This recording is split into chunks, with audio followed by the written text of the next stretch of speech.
और आइए शुरू करते हैं हमारी कवर स्टोरी।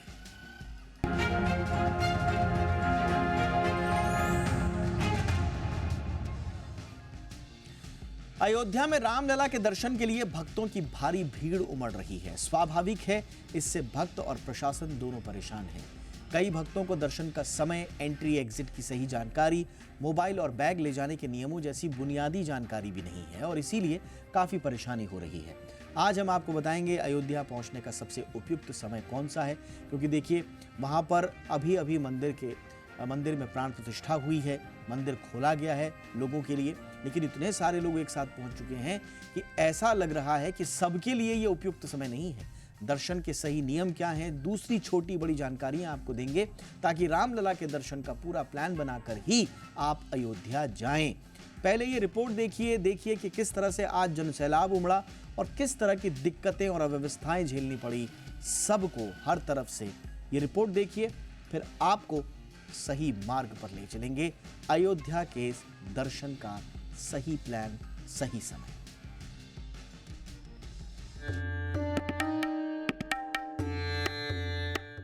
अयोध्या में प्रभु श्री राम के आगमन के साथ ही देश भर में उत्सव मनाया जा रहा है। हो भी क्यों ना, लंबे वियोग से जो विपत्ति आई थी उसका अंत जो हो गया है। आज से रामलला के द्वार सबके लिए खुल गए हैं। ऐसे में श्रद्धालु दूर दूर से यहाँ पहुँच रहे हैं। जानकारी के मुताबिक 3 लाख से ज्यादा श्रद्धालु दर्शन कर चुके हैं। अयोध्या नगरी भक्तों की भीड़ से भर चुकी है। श्रद्धालु रामलला के दर्शन मात्र के लिए अपने घरों से निकले हैं। श्रद्धालुओं का जत्था अयोध्या नगरी पहुंच रहा है। सुरक्षा व्यवस्था के साथ श्रद्धालुओं को दर्शन कराना प्रशासन के लिए भी बड़ी चुनौती बना हुआ है। पहले समझिए मंदिर परिसर में क्या व्यवस्थाएं की गई हैं।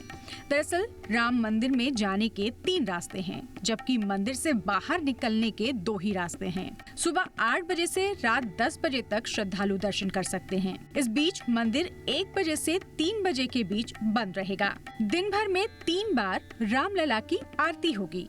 लेकिन जब आम भक्तों के लिए मंदिर के द्वार खुले तो श्रद्धालुओं की जबरदस्त भीड़ उमड़ पड़ी। आलम ये था कि आज सुबह 3 बजे से ही भक्तों की लंबी कतार लग गई और सुबह 6 बजे तक मंदिर की ओर जाने वाला राम जन्मभूमि पथ तीर्थ यात्रियों से भरा हुआ था। अब आइए देखते हैं कि आपको रामलला के दर्शन से पहले किन नियमों का पालन करना होगा। अगर आप रामलला के दर्शन करने के लिए मंदिर में प्रवेश कर रहे हैं तो आपको इलेक्ट्रॉनिक सामान ले जाने की अनुमति नहीं होगी। यानी आप मोबाइल, इलेक्ट्रॉनिक घड़ी, लैपटॉप, कैमरा, ईयरफोन या रिमोट वाली चाबी भी मंदिर के अंदर नहीं ले जा सकेंगे। इसके अलावा पर्स या कोई और बैग भी मंदिर के अंदर ले जाने की मनाही है। हालांकि मंदिर परिसर के बाहर बैग और इलेक्ट्रॉनिक सामान रखने की सुविधा मौजूद है। सुरक्षा कारणों की वजह से मंदिर में आरएएफ की एडिशनल टीम तैनात है। इसके अलावा मंदिर में एटीएस भी तैनात की गई है। यही नहीं, कई आईपीएस अफसरों की ड्यूटी भी मंदिर में लगाई गई है। फिलहाल मंदिर के अंदर दर्शन जारी है, लेकिन भारी भीड़ की वजह से भक्तों को दर्शन करने में थोड़ी मुश्किलें भी झेलनी पड़ रही हैं। ऐसे में आप भी अगर भगवान श्री राम के दर्शन करने के लिए अयोध्या जाने का प्लान बना रहे हैं तो कुछ दिनों का इंतजार करना ही बेहतर रहेगा। ब्यूरो रिपोर्ट, जी मीडिया। बहुत ही खास मेहमान इस वक्त हमारे साथ जुड़ चुके हैं। स्वामी दीपांकर हमारे साथ जुड़ रहे हैं, जाने माने आध्यात्मिक गुरु हैं। स्वामी दीपांकर प्रणाम, बहुत बहुत स्वागत है आपका। बड़े दिनों बाद आपसे आज वार्तालाप का सौभाग्य मिल रहा है और सबसे अच्छी बात यह है कि आप स्वयं अयोध्या जी से लौट कर आए हैं। वहाँ किस तरह की व्यवस्थाएं, इस पर बातचीत बाद में। पहले बताइए आपका अनुभव कैसा रहा स्वामी जी। हमारा बहुत बहुत धन्यवाद दीपक भैया और जय श्री राम। जय श्री राम। हमारा अद्भुत, एकदम दिव्य अनुभव, अद्भुत अनुभव, जैसे कहते हैं ना कि दिव्य अयोध्या, भव्य अयोध्या, नव्य अयोध्या। और ये अयोध्या, मतलब अयोध्या जी में जाकर के इस बार जो फील था वो एकदम डिफरेंट, मानो कि जैसे आप अपने आराध्य की प्रतीक्षा कर रहे हों और प्राण प्रतिष्ठा के बाद आपको तत्क्षण इस बात का एहसास हो जैसे आपका जीवन जीना सफल हो गया या आपका जन्म लेना सफल हो गया। मतलब ये इस तरीके की स्थिति है, मैं आपको क्या बताऊं, अभी भी एकदम आंख नम जैसी सिचुएशन में आ जाती है। वो अलग पहलू है सर। दीपक बाबू, आंख देखिए तो देखते रह जाइए। ललाट पर तिलक देखिए तो देखते रह जाइए, भगवान राम को देखिए तो देखते रह जाइए। यही मर्यादा पुरुषोत्तम है। और सोचिए कि जो वनवास का लिमिट था वो 14 साल था और जो उनके मंदिर का लिमिट था वो 500 साल हो गया। और ऐसे में इतनी धैर्यता के साथ, प्रतीक्षा के साथ अगर कोई समाज प्रतीक्षा करे और राम प्रतीक्षा करें अपने मंदिर की, तो मुझे एक ही बात याद आती है कि छोड़ दी सब ख्वाहिशें निष्काम होने के लिए, राम ने खोया बहुत कुछ राम होने के लिए। बहुत कुछ खोया राम ने, परंतु हाँ इतना आप जरूर कहूंगा, ये नई अयोध्या है, ये नए तेवर में है, नए जेवर में है और नए कलेवर में है, जो अपने प्रभु राम का स्वागत कर रही है। मतलब मैंने ऐसे आज से पहले ऐसी अयोध्या नहीं देखी थी। अगर कोई आकलन का पैमाना हो तो पहले रात और अब दिन, अंधकार और प्रकाश, तो मतलब इतना चेंज अयोध्या में देखने जैसा है। आप राम की पेड़ी पर खड़े हो जाइए, आपका मन नहीं करेगा पूरे दिन आप वो वहां सिर्फ बैठकर भजन करिए और राम की पेड़ी पर शाम को होने वाले लेजर शो का आनंद लीजिए और राम की भक्ति में खोए रहिए और आपको कोई ताल्लुक नहीं हो रहा। अयोध्या तो विख्यात और फेमस है बिल्कुल कि वहां पर आपके नाम का, राम नाम का कीर्तन कोई कर रहा है, आप अपने कोई काम भी करना चाहे तो कर लीजिए। मगर इतना जन सैलाब, अब सोचिए कि 500 साल बाद सनातनी समाज का, सनातनी हिंदुओं का इतिहास लिखा गया है, तो मैं समझता हूं कि उत्साह अपने चरम पर होगा।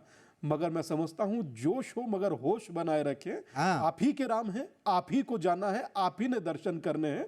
बस मैं इतना कहूंगा कि थोड़ा धैर्य के साथ जो सरकार गाइडलाइन दे उस गाइडलाइन के साथ चलिए, ताकि चीजें किसी के लिए भी डिस्ट्रैक्ट ना हो, व्यवस्था डिस्ट्रैक्ट ना हो, आप लोग आराम से जाएं। और मैं समझता हूं कि जब आप जाएंगे, आप यकीन मानिए राम को वहीं पाएंगे। बिल्कुल, यही राम बिल्कुल। की आपने ताकत। बड़ा सुंदर आपने कहा कि राम अब आ गए हैं और राम यहीं रहेंगे। आज उप मुख्यमंत्री महोदय ने भी यही बात बोली कि राम अब कहीं नहीं जाएंगे, यहीं हैं राम, आपके बीच में ही हैं, इसलिए थोड़ा धैर्य रखें, धीरे धीरे करके जाएं। लेकिन दिक्कत क्या हो रही है स्वामी जी, जैसा आपने कहा कि इतना लंबा इंतजार है और उत्साह लोगों में इतना है कि बस सप्ते राम लला के दर्शन के लिए लोग इतने लालायित हैं, इतने उत्साहित हैं कि बस जैसे तैसे उनकी झलक पा देना चाहते हैं। और आज यही देखा हमने, और इसीलिए प्रशासन को कुछ तब्दीलियां करनी पड़ी। लोग अंदर सेल्फी लेकर, फ़ोन लेकर जा रहे थे, थोड़ा व्यवस्थाएं हो रही थी तो इसलिए फ़ोन अलाउड नहीं किया गया। बहुत सारी चीज़ें हुई, 8 मजिस्ट्रेट्स को आना पड़ा वहाँ पर, योगी आदित्यनाथ मुख्यमंत्री महोदय स्वयं उनको आना पड़ा। अभी भी वहाँ पर व्यवस्थाएं बनाए रखने की कोशिशें की जा रही हैं। लेकिन स्वामी जी आप आए हैं, क्या कहेंगे लोगों को, कब जाएं, कैसा उपयुक्त समय है, क्या क्या तैयारियों के साथ जाएं, कुछ मार्गदर्शन कीजिए स्वामी जी। देखिए, मैं समझता हूं कि जितना मैंने वहां देखा, कल जब प्राण प्रतिष्ठा थी तब उसका साक्षी बनने का अवसर मिला तो वहीं थे। और वहां के मतलब उस समय कुछ हजार लोग अंदर थे, तो उसमें भी ऐसी स्थिति थी कि उत्साह लोगों का मतलब आसमान छूने जैसी स्थिति में था। तो वहां पर कल भी व्यवस्थाओं को व्यवस्थित किया गया तो चीजें सेटल्ड हो गई थी। मैं समझता हूं कि आज ही से राष्ट्र के लिए मंदिर खुला है और मुख्यमंत्री जी ने बहुत अद्भुत कार्य किया है। मैं समझता हूं कि आप आराम से जाइए, वहां पर दर्शन कीजिए और अपने रामलला को आप वहीं पाएंगे। मगर जो जो गाइडलाइन गवर्नमेंट फॉलो मतलब कहती है उसे फॉलो जरूर करें, क्योंकि वो आप ही के लिए है, वो किसी और के लिए नहीं है।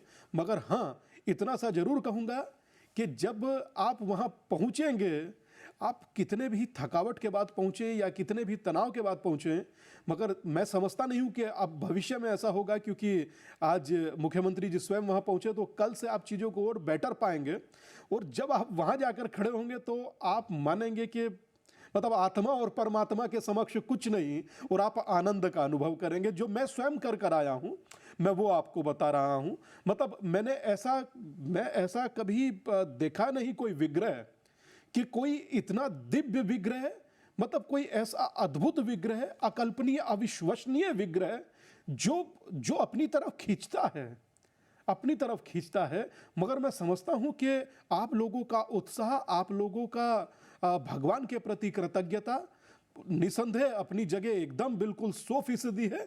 आप जरूर जाएं, मगर मुझे लगता है कि अभी जो वहां पर आवागमन बना हुआ है, आप संभव हो तो कुछ समय रुकें, आप थोड़े से दिन रुकें, उसके बाद आप वहां की व्यवस्थाओं को देखकर उसके बाद क्लैरिफाई कर आप तब निकलें। एक बार आप डबल चेक कर तब निकलें तो ज्यादा और बेटर होगा, आप ही के लिए बेटर होगा।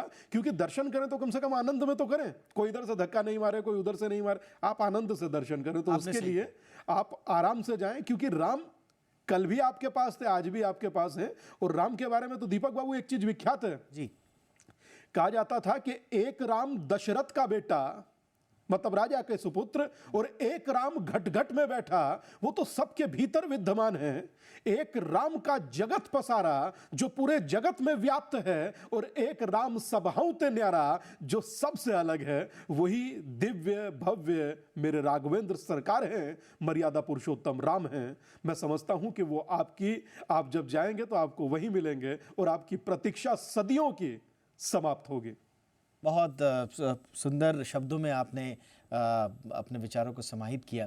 और देखिए, इससे मतलब मैं अपनी तरफ से बस जोड़ दूं, मुझे सौभाग्य नहीं मिला अयोध्या जाने का, लेकिन आपके माध्यम से और आपके जो मैं विचार और भाव सुन पा रहा हूं, मुझे ऐसा लग रहा है कि वहां पर व्यवस्था बनाने का काम भी श्रद्धालुओं का ही है। इसे आप राम काज समझिए, कुछ दिनों का धैर्य रखिए, रामकाज इसे समझिए, और जब सब चीज़ें व्यवस्थाएं जब पटरी पर आ जाएं, सब कुछ ठीक ठाक हो जाए, जाइए, खूब जाइए, एक बार नहीं 4-4 बार जाइए, जी भर जाइए, ज़िंदगी भर जाइए, लेकिन व्यवस्थाएं हो जाएं। क्योंकि आज हम जो देख रहे हैं, प्रशासन को बड़ा जूझना पड़ा। जैसा मैं आपको बता रहा था कि खुद मुख्यमंत्री वहाँ पहुँचे, 8-8 मजिस्ट्रेट लगाए गए, जो वहाँ पर CRPF के जो DG थे उनका बयान मैं सुन रहा था कि वो किस तरह से व्यवस्थाएं बनाने में लगे हुए हैं। और देखिए, इस तरह के भीड़ में, उत्साह में कहीं कोई हम ऐसा विंडो ना छोड़ दें, लूप होल ना छोड़ दें कि असामाजिक तत्वों को कुछ करने का मौका मिल जाए, ये भी हमें ध्यान रखना है। इसलिए राम काज इसे समझिए और ये व्यवस्थाएं बनाए रखने में मदद कीजिए। हमने अपने दर्शकों से पूछा था, स्वामी दिवांकर, ज़्यादा आपका समय हम नहीं लेंगे, बस आज का पोल हम ले रहे हैं, उसके बाद एक छोटा सा रिएक्शन आपका लूँगा। हमने आज अपने दर्शकों से पूछा था कि जिस तरह की व्यवस्थाएं होनी चाहिए थी, आपको देखकर क्या लग रहा है कि पर्याप्त व्यवस्था थी या नहीं? तो देखिए, संतोषजनक लोगों का उत्तर हाँ में आया है। 53% लोग कह रहे हैं कि हाँ, संतोषजनक व्यवस्थाएं थी, लेकिन व्यवस्थाएं पूरी नहीं थी मंदिर प्रशासन की, ये कहने वाले भी कम नहीं हैं, लगभग 47% हैं। और इनका जो भीतर जो उनका जो रोष है उसको हम समझ सकते हैं, क्योंकि आज की जो भीड़ देखी होगी लोगों ने, वो समझा कि काश थोड़ा सा व्यवस्थाएं बेहतर होती। लेकिन व्यवस्थाएं ठीक करने में प्रशासन और जनता, श्रद्धालु, दोनों तरफ से काम आगे बढ़ना चाहिए, तब जाके व्यवस्था बनेगी। कुछ कमेंट्स भी आए हैं हमारे दर्शकों के, वो भी हम ले लेते हैं, और बड़े रचनात्मक सुझाव दिए गए हैं, वो हम ज़रा ले लेते हैं। उम्मीद ये भी करते हैं कि मंदिर प्रशासन तक ये सुझाव पहुँचे। भाविक उपाध्याय हैं, मैं यहीं से पढ़ दे रहा हूं। उनका कहना है कि देखकर लग रहा है कि तैयारी पुख्ता नहीं थी, अच्छी स्ट्रैटेजी बनाइए, डेली डाटा के आधार पर स्ट्रैटेजी बनाइए, कितने लोग ट्रैवल कर रहे हैं अयोध्या के लिए, वो डेटा स्टडी कीजिए और फिर व्यवस्था कीजिए। ये एक अच्छा सुझाव है। इसके अलावा राम मंदिर दर्शन के लिए ऑनलाइन बुकिंग की व्यवस्था भी की जाए। ऑनलाइन बुकिंग की व्यवस्था भी मेरा ख्याल है, लेकिन वो पूरी तरह से व्यवस्थित हो, ये मिहिर भौमिक जी का सुझाव है। तो इस तरह के सुझाव भी हमारे पास आ रहे हैं। स्वामी जी, हो गया, अब सुझाव भी आ गए वहाँ पर क्या स्थिति है, लेकिन अब व्यवस्था की बात नहीं करेंगे। अब जाते जाते एक बार फिर से मैं बस, जब आप अयोध्या में थे, जब आपने रामलला को देखा, और एक भक्त जो अब वहाँ जाने को लालायित है, थोड़ा उसमें विलंब हो, हम कह रहे हैं कि धैर्य बनाए रखें, लेकिन अपने भावों के माध्यम से, ज़रा अपने माध्यम से रामलला के दर्शन हमारे दर्शकों को करा दीजिए। मैं देखिए, उसको शब्द देना दीपक भैया बहुत कठिन है, मैं समझ रहा हूँ। और हाँ, इतना सा जरूर कहूंगा कि इतना सा मात्र कहूंगा कि शायद मैं अपने जीवन में पहली बार अयोध्या को जिया हूं। अयोध्या को जिया जा सकता है, राम को जिया जा सकता है, मर्यादा पुरुषोत्तम को जिया जा सकता है, क्योंकि वही राम है। राम में रा का अर्थ राष्ट्र है और माँ का अर्थ मंगल। तो राष्ट्र का मंगल और राष्ट्र के मंदिर का अब द्वार खुल चुका है राम भक्तों के लिए। वो खूब जाएं, वहां पर आनंद से साधना करें, आनंद से दर्शन करें, एक नहीं अनंत बार जाएं जैसा आपने कहा। मगर इतना सा जरूर ध्यान रखें कि जब 500 सालों की प्रतीक्षा हो सकती है तो वर्तमान व्यवस्थाएं बनी रहें, थोड़ी सी प्रतीक्षा हमें भी करनी होगी। और आप जरूर जाएं, जाने में कोई आपत्ति नहीं, मगर जो वहां पर लोग हैं वो इतना सा जरूर अपने कर्तव्य का निर्वाह करें कि सारी जिम्मेदारी मात्र सरकार की नहीं होती, कुछ दायित्व कर्तव्य हम लोगों के भी होते हैं, तो हम लोग उसका श्रद्धापूर्वक निर्वाह करें। क्योंकि मैं आनंदित हूं, मैं भावुक हूं, क्योंकि मैं मर्यादित हूं और मैं राम भक्त हूं। तो मर्यादित रहना हम लोगों का सबसे बड़ा कर्तव्य है। मर्यादित रहकर आराम से आप राम के मंदिर का दर्शन करें, आनंद लें। एक छोटी सी पंक्ति कहूंगा दीपक भाई, जी जी जी, जो मन में एक भाव था, आपके साथ शेयर करता हूं। मंदिर अब बनने लगा है, भगवा रंग चढ़ने लगा है। मंदिर जब बन जाएगा सोच नजारा क्या होगा। देश हमारा, हमारा देश हमारा, देश हमारा सोच के देखो इससे प्यारा क्या होगा। तो मैं समझता हूं कि मंदिर बन रहा है, और इससे प्यारा देश क्या हो सकता है कि राम के भाव की, राम की मर्यादा की, राम के कर्तव्यों की मैं समझता हूं कि प्राण प्रतिष्ठा हुई है। भारत के जन जागरण की प्राण प्रतिष्ठा हुई है। लाखों कार सेवकों के जो प्राण आहूत हुए, उस प्राण की प्राण प्रतिष्ठा हुई है। तो धैर्य पूर्वक जाएं, आनंद से जाएं। राम भी आपके, मंदिर भी आपका और अयोध्या भी आपकी। बहुत बहुत अच्छा आपने वर्णन किया अपने भावों का, अपने अनुभव का। आपके माध्यम से सच में ऐसा लगा कि हमने अयोध्या जी में रहते हुए रामलला के दर्शन कर लिए। मुझे लगता है ये अनुभूति हमारे तमाम दर्शकों की भी होगी।